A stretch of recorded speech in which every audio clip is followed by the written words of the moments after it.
Gekira getanya warna sembayang tapi buat sembayang tersebut sesuai lagi ketentuan yang berlaku bak syarak.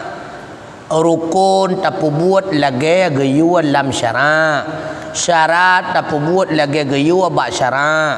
Menyatakan di rukun tapi buat sebalik lagi gayua dalam agama, berarti relah rukun relah sembayang.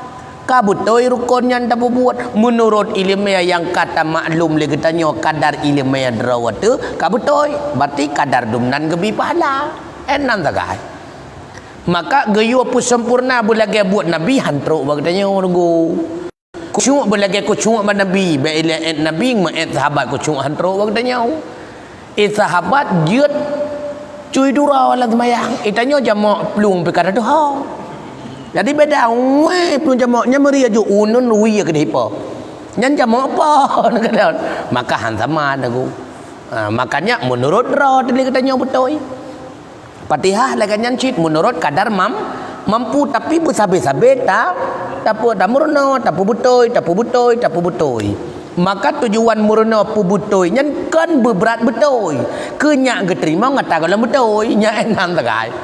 Maka tujuan murna sabe kannya berat betul punya berat betul ti han si nan betul kan berat kucung itanya kucung pi nan sakai puas si tujuan tamurno nya tertutupi kekurangan hana tak kucung kekurangan hana tak betulnya ke nan sakai deku makanya dalam Al-Quran hana gekun le Allah if'alus salah kan af'alus salah gekun aqimus salah dirikan olehmu akan salat beda dengan akimu dengan afalu menya afalu asai kapu buat asai kata buat semayang tak boleh nyokon kan afalu kan buat akimu dirikan pu mana akimu definisi le ulama tafsir makna akimu ityanus salati bihuquqiha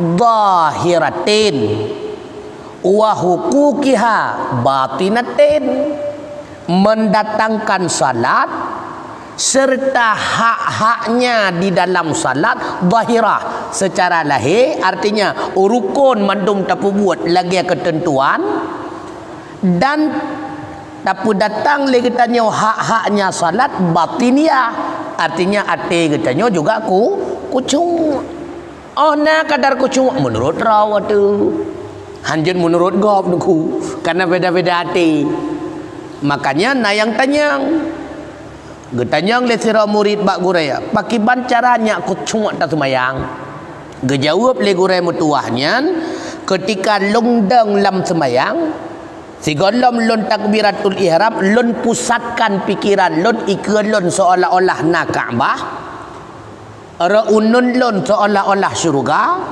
ara uyan lon seolah-olah neraka, bak tapak lon siratal mustaqim, bak ulen lon malaikat yang saksikan, ilikut lon syaitan tengah goda. Jadi karena gingat nyan mendum sigalam getakbiratul ihram, maka nyoke di antara cara untuk nyak dahi kucung. Baik dalam semayang ningat nyan sigo. Tiga dalam tamaulan semayang pusatkan pikiran seolah-olah Kaabah itu syaitan dilikut tengah hirayu ra unun syurga ra uyan neraka ia teh malaikat tukang saksikan iuk tapak katanya siratal ya gebega maka ubi kusyuk drawe katanya kan bersama lagi kusyuk lain han mampu lagi katanya jadi murna